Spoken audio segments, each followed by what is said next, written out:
We Are the Lucky Ones is a registered 501c3 nonprofit.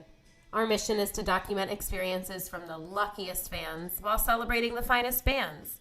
We accomplish our mission in several ways: writing show recaps, interviewing fans at shows, and hosting a podcast, giving fans many opportunities to share their stories. We are always accepting sponsorships and donations. If you are interested in contributing, please visit our website, www.wearetheluckyones.org, or shoot us an email, watlopodcast@gmail.com. Before we get started with this episode of We Are the Lucky Ones podcast, let's give a shout out to a few sponsors. Thank you to Simpson Yancey Law, Letter 9, and Magic and Glory. Enjoy the show.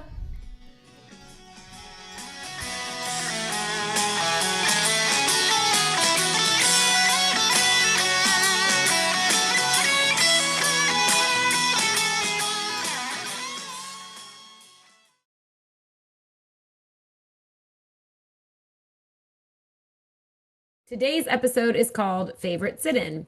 Wiser Panic loves having guests join them, sometimes for a song or two, sometimes for entire sets. Let's relive fans' favorite sit-in moments over the years. Before we dive in, we can start with introductions. My name is Danny. I'm one of your co-hosts. I have kind of a love-hate relationship with sit-ins. Sometimes I feel like they can be really epic and bring in a lot of enthusiasm and energy to the show, especially towards the end of a set. But there's also been times I feel like the simple act of getting a guest on and off the stage breaks up the show in a way that can kind of like ruin the energy or the flow of the magic. And sometimes you can get guests in for like a lot of shows in a row that feels a little overdone. But I've found that this year in 2025, we've gotten a lot more sit-ins than usual. And it's been really nice. And I've been super impressed and grateful for all the guests that have been joining them. So there's my take on sit-ins. Jeffrey, do you want to introduce yourself next? Absolutely. Thanks, Danny. My name is Jeffrey, and I am a co-host here on the WATLO podcast.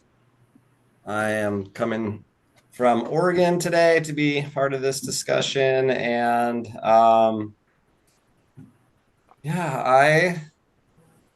dig the sit-ins. I think it's fun to shuffle up the deck a little bit. It's always interesting to see who they bring on stage, and I feel like the band tries to show off a little bit when they have a guest on stage. They're all in their best behavior for sure. So just excited to be here and excited to hear what people have to say.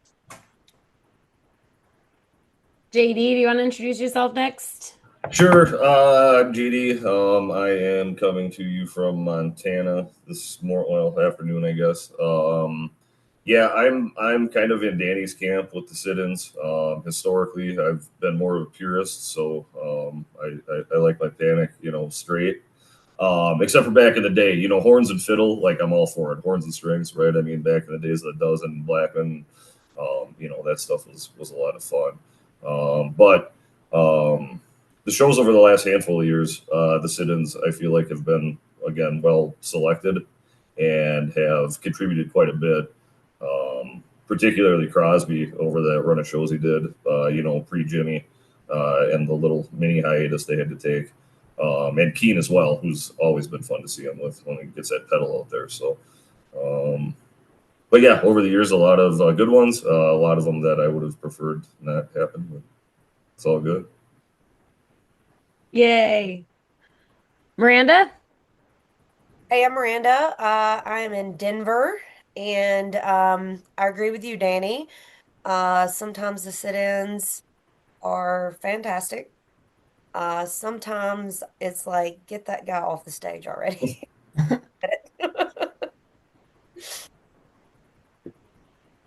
Connor, you want to bring us home? Sure. Thanks, Danny. Hi, I'm Connor. I'm coming to you from Atlanta. And for me, I'm kind of there's a time and a place for sit-ins. Kind of big event shows like Halloween and New Year's are kind of perfect for them. And then if the sit-in is special, maybe some random show.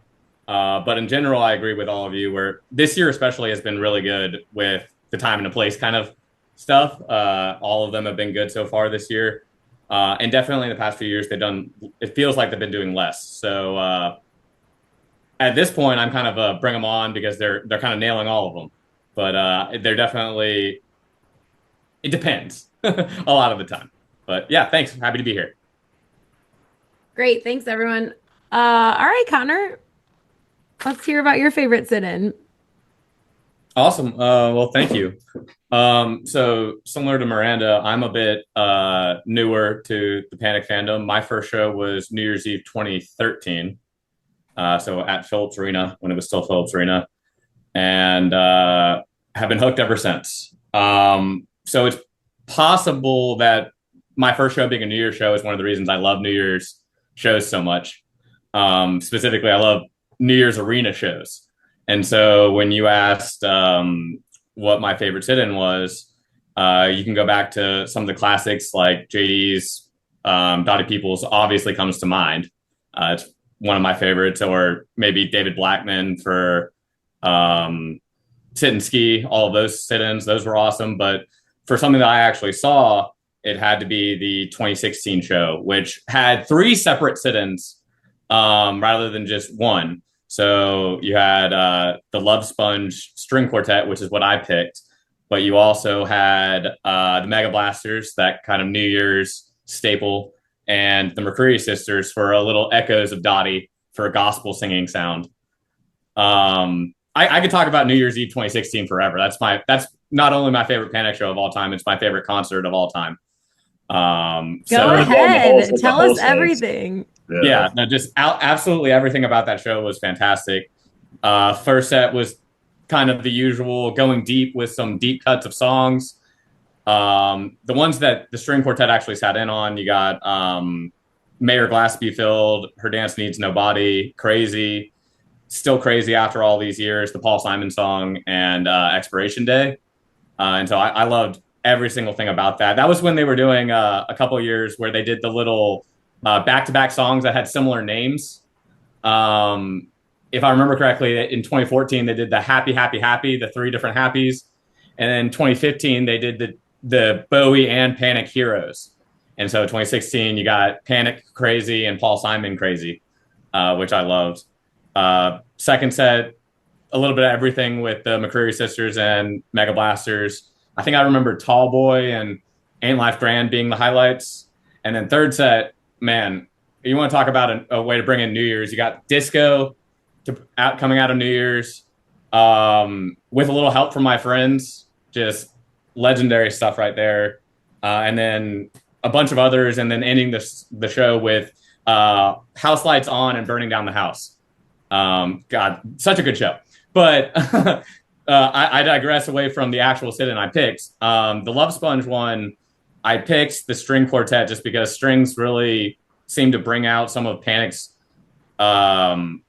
more open tunes when it comes to space and having room to find more melodies, more harmonies, things like that. I'm not a musician, but I assume it sounds like that's how they find them. Just as an example, May Your Glass Be Filled, whenever they play that one kind of solo, it always seems a little bit more melancholy to me than necessarily happy, despite the lyrics. But whatever they brought in with the strings, whatever kind of harmonies they were playing, that's my favorite version. It actually makes me happy instead of melancholy. So that's kind of the first thing I think about. And they did that for all of the songs that they played. I think the Her Dance Needs Nobody and Crazy are last time played. They haven't brought those back since, and those are still my favorite versions as well. Just the strings just fit so perfectly into the written Panic songs that suffice to say, like I said, it's just my favorite. And I can go back and listen to this song, this show, these sets of songs constantly, and never really get tired of it. And then, of course, it closes with the New Year's Eve staple of Expiration Day, which you seem to get every New Year's, a classic Vic Chestnut kind of song. But the added strings really add a little bit of grandiosity to the song, more than just the guitar. And so another one of my favorite versions. So pick your poison. You can pick any of the songs that the string quartet sat in for. It's my favorite version of the song that Panic has played. Were you on the floor or in the stands? I was not. So this was still early in my Panic fandom. I did not get tickets early enough for that, and I had to try to talk my friends into driving up from Atlanta that day so I didn't get the night before. So we were up in the Bloody Nose seats, but obviously I'm sure the floor was incredible, and I've seen some videos from it, but I wouldn't have wanted to be anywhere else just because Hoffman's light setup that night was unreal. And there was plenty of space to move around. So like there was space up there. Probably one of the reasons they don't play arenas for New Year's anymore. But I'll take advantage of that while I was there, and being able to move around, have space to boogie and see absolutely everything, and have a bird's eye view on the stage so you can see everything going on as well. I don't like the term piss break songs, but Yeah. May Your Glass Be Filled is one of those for me if I had to pick one. But when I listened to this version today, I was blown away. I had never heard anything like that before. So I totally agree. It changed the whole sound of the song. Yeah, no, I And definitely to be clear, I never go to the bathroom during music, but if you No, I totally understand. May Your Glass Be Filled definitely, especially with where they like to place it. It can be you just have to have a piss break song. Some people do. I'm one of those people with, yeah, that one it's so unique, and the strings add so much that yeah, I had to go with the probably my favorite and most unique sit-in would go to the Love Sponge. and that was their only one. Yep. As far as I know, like if somebody knows about another version of a string quartet sitting in, or a cello, a violin, and a viola sitting in with Panic, let me know because I need to go find that. I don't know of any other times that that's happened. We'll get our interns on it. I didn't know that was the last Her Dance Needs Nobody either, but I missed that song. They could bring that back too. If you're listening. Yep, that's the only time I've heard it. So without the strings, I'd probably end up underwhelmed, but I would love for them to bring that back. It's such a fun, unique song that they never play anymore. And it has those cool tempo changes where it like kind of stops and picks back up. So. They played. I feel like they played a lot of it as a jam out of Diner a year or two ago. I think it was a Memphis show actually. No, the last show was 2016. Yeah, I don't think they played the full song. I see what you're saying. They jammed I think they it. did a fairly prolonged tease of Her Dance Needs Nobody out of Diner within the last couple of years. But I could be wrong. That rings a bell. Like they got like the second half of it or something. Yeah. But yeah, no, I'll have to go check out those. It's been too long. For those that don't know, there is a recorded teases section of Everyday Companion. And it looks like we have 3:13:22 and 5:25:24. Yeah, that would have been Memphis. So yeah, that's the one I was thinking of. Where we have a Her Dance Needs Nobody rap during Diner. It was a rap. That's it. There you go. If I could add one more thing, I actually just I forgot to add one thing. If you listen to that 2016 show, one of my favorite moments for Panic, they don't mess up a lot. Panic as a band, but when they do, and everybody knows it, including the band, it's kind of fun. So at the beginning of Still Crazy After All These Years, they had the string quartet, and then Dwayne tried to count them in, and JB got lost, and they had to completely reset the song. So JB cut everybody off. He's like, let's start that one again, and the crowd just went nuts. And so that was just another fun thing, because that I don't remember. I'm sure it's happened before, but it doesn't happen a lot. And so the band being so present and in the moment and open to, instead of just playing their way through a false start, they'll just restart it. That was really cool. Yeah, I caught that too. JB's like, let's try that again. I would have enjoyed those moments when they screw up too. It reminds everybody that they're human. And I agree with Connor. The strings just adds a lot, kind of when you don't expect it with Panic. I mean, for me, Panic is a rock and roll band. And, you know, when you've got those strings set in, really adds a lot to the table. And, you know, that's coming from a person who doesn't even love bluegrass, like, at all. So, but I really enjoy when, you know, we get a fiddle or anything, but, you know, or a quartet, that's pretty special. Totally agree. One of the reasons I've loved the Jason Crosby sit-ins this year. Yeah. And Jared Walker, Billy Strings. All right, we're ready.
She's a warm breath on a winter's window.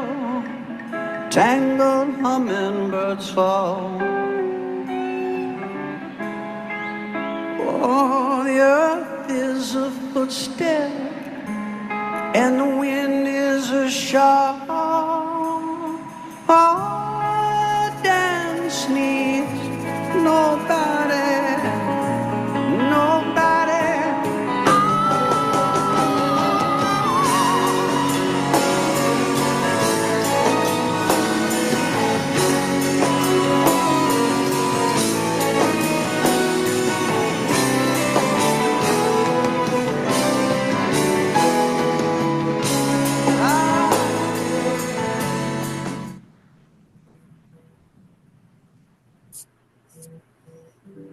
Unreal. As good as I remember.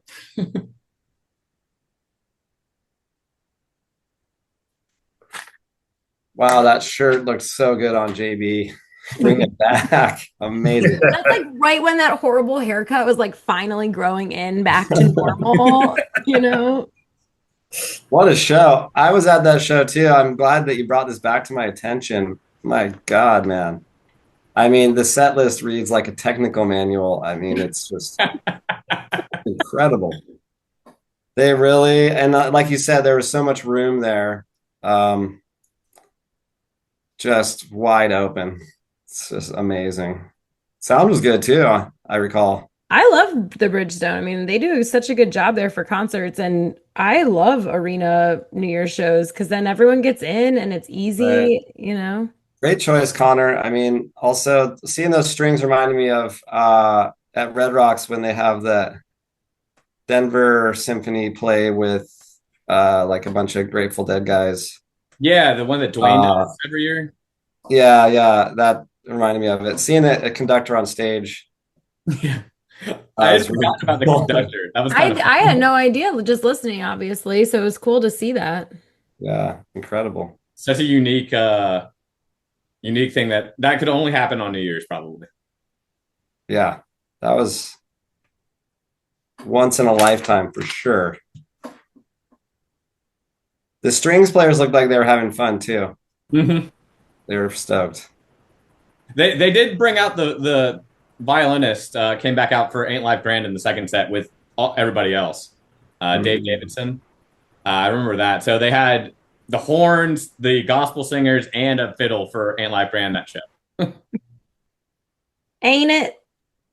Ain't it though? All right, Jeffrey, do you want to share your favorite sit-in? Sure, yeah, what always happens, thanks for sharing everyone so far. What always happens to me during these podcasts of listening, I'm like, oh, it reminds me of this and that and the other thing. You can change up. I'll be quick. No, it's fine. I mean, I'm just gonna, I live in Oregon, and most of my panic up until, I started traveling to shows was in Oregon. So I saw a lot of JJ sit-ins, and I was in the camp of like, oh, we'll get that guy off the stage. During a Nicaragua rap that went on for like 20 minutes. I'm exaggerating, but my tune completely changed. I am raising a flag for JJ support here today. The guy brings something onto that stage that no one else can bring. Like I know it's way different. I'm glad they don't have constant sit-ins. And when I look at the band members during sit-ins, they're usually like smiling and laughing, and like when Bobby Rush played that bow-legged woman at Mempho, JB, you hadn't seen the man smile and laugh like that during the song almost ever, and so like little honorable mentions like that Jerry Joseph song that turned my whole world around for loving JJ was in Bend in 2016 when they played the Cortez. It was mind-blowing. And the way he was antagonizing, like running around, he was like running up and getting JB's face and then run over and getting Jimmy's face and like just harassing those guys and just pushing them. That's kind of his vibe. He's like a punk rocker. So I get it that like he's caustic. And everyone after that Cortez, I got on the JJ bus for sure. So I don't know what it is. I really like the sit-ins, like that Margot Price and Paul Cauthen sit-ins in Memphis in 2024 blew the roof off of it. I mean, JB couldn't get enough of Margot Price right there. And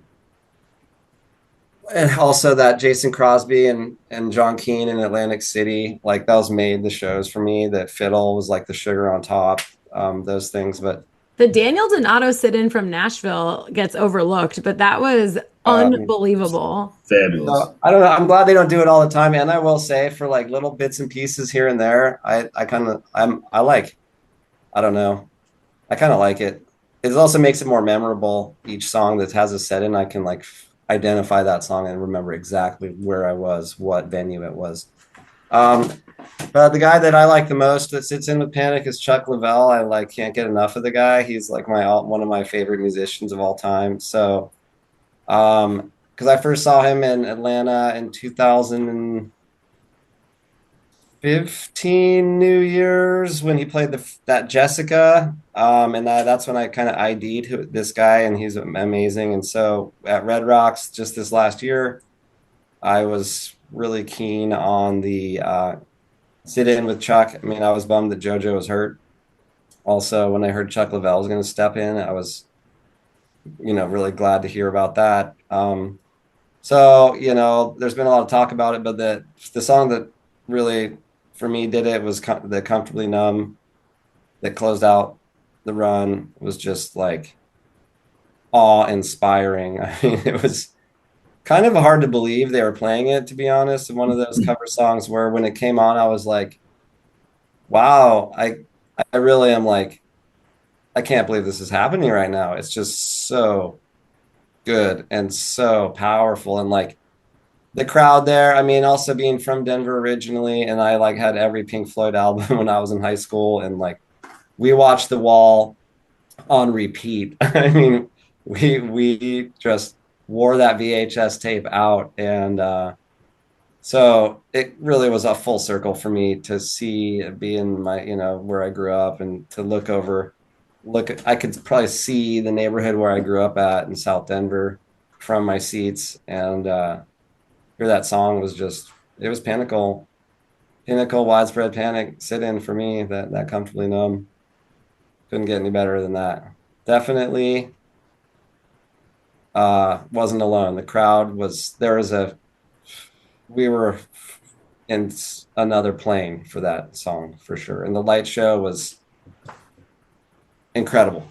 Like they had the backlit, like under the drum kit, like coming out with these. It was like Pink Floyd inspired light show, which was next level for what I'm typically accustomed to at a widespread panic show. So hats off to that Chuck Leavell Comfortably Numb from my camp. Well, Chuck Leavell has sat in with them 16 total shows.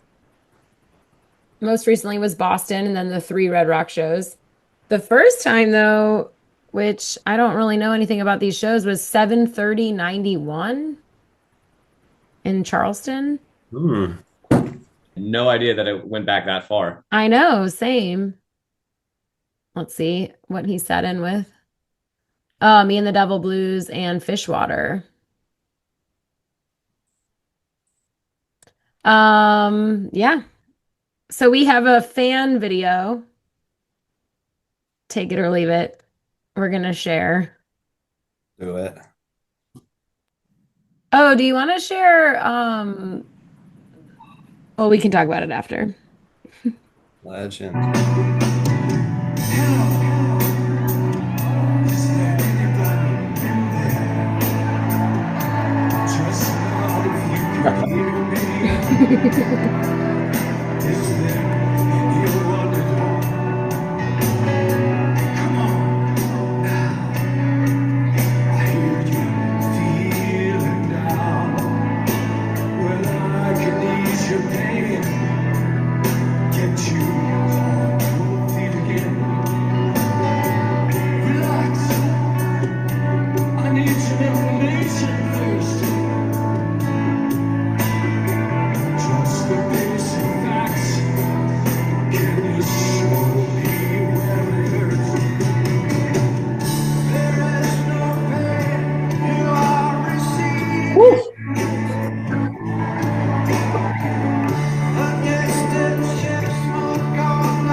insane.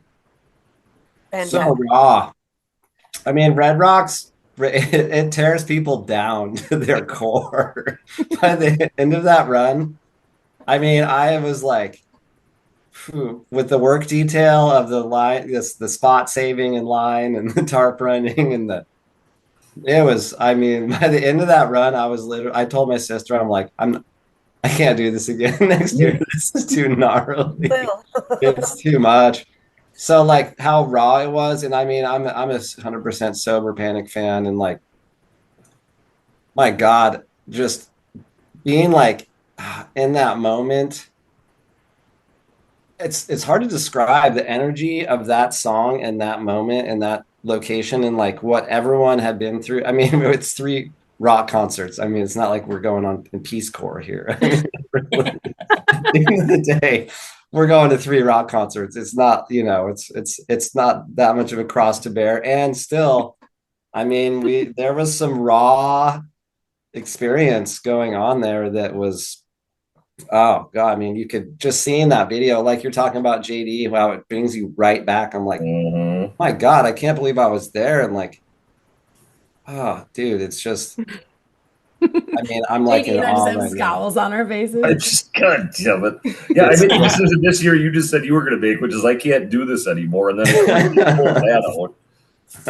Oh, So I said that to my sister when I was like leaving the house at like 10 a.m. to go do something, like, right. it's just like and then I'm like, I'm next year, I'm not coming back. And then I think after that, I think on Monday morning, I was like, can I book my room for next year? So it's a thing. Red Rocks is a vibe.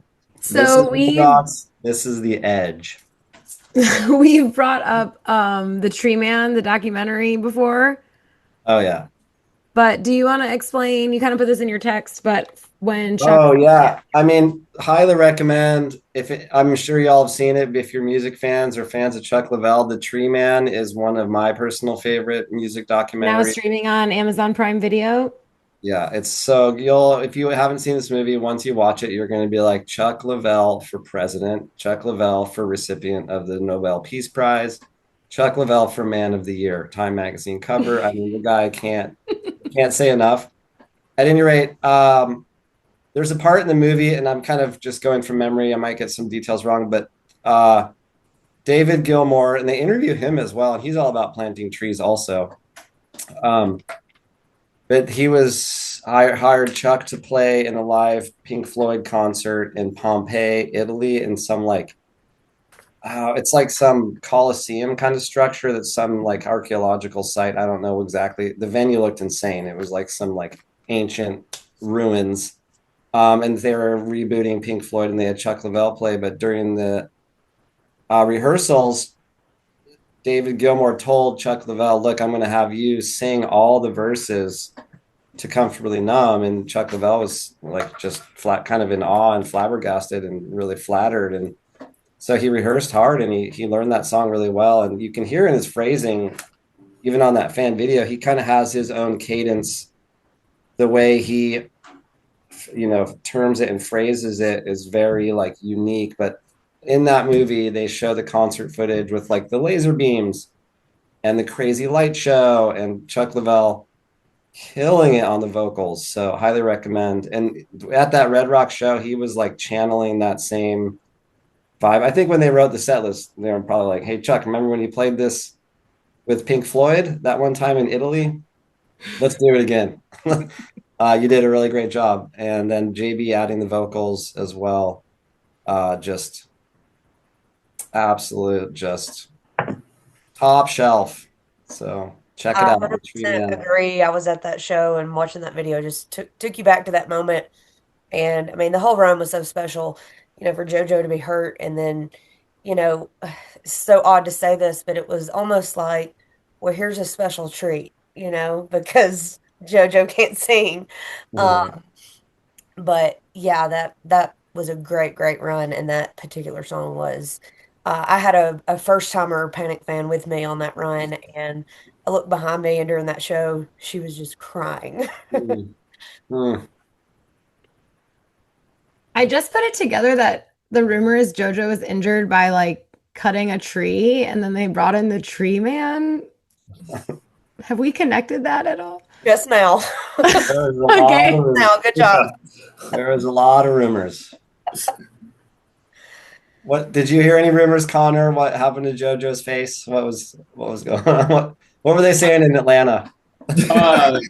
Honestly, all I picked up was what I saw on Twitter is somebody punched him. So I have no idea. Oh, No That one is put- so different Yeah. from what I heard. I heard an ATV accident. He was riding a quad and a branch got him. I heard he was cutting a log and a piece flew up and hit his face. Just for the Horticulturally record, I'll never viral. make him do yard work, okay? Get that man a landscaper. I'm not gonna talk about a particular sit-in, but I guess I'll just quickly say the Billy Strings Move-In during Chicago is still a set I listen to more than any others right now. And the Daniel Donato from Charleston 2023, that Surprise Valley was amazing. I just love Daniel Donato so much, and I love there's something about he almost like channels Mikey's spirit for me in a way. I think it's just his hair and the way he plays and his attitude of kindness. But then the Jimmy like mentorship interaction between the two of them is just really special. Yeah, And then, Jimmy loves playing with him. You can tell every time he's on stage with him. And then the last one was that Halloween run, Randa, I think you were there, 2019 in New Orleans, when the whole run started with George Porter on bass and Dave was playing that rubber chicken. Granddaddy George, that's what I call him. Yeah, and Dave was not playing Daddy bass Abbott. guitar, he was playing a chicken. Yeah, that was such a fun run. Pinnacle, one of the pinnacles for me for sure. Lesson learned, What's kids. the lesson you learn? Stay on tour. Always go. Yes, correct. Go to every show. Go to every show. Tell your parents you're in college. That's all I got. Thanks for listening, you guys. Thank you.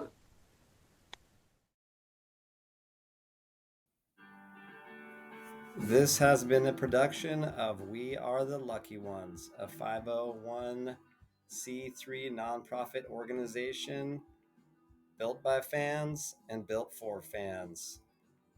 Keep on keeping on. Take care of each other out there, and we'll see you at the show.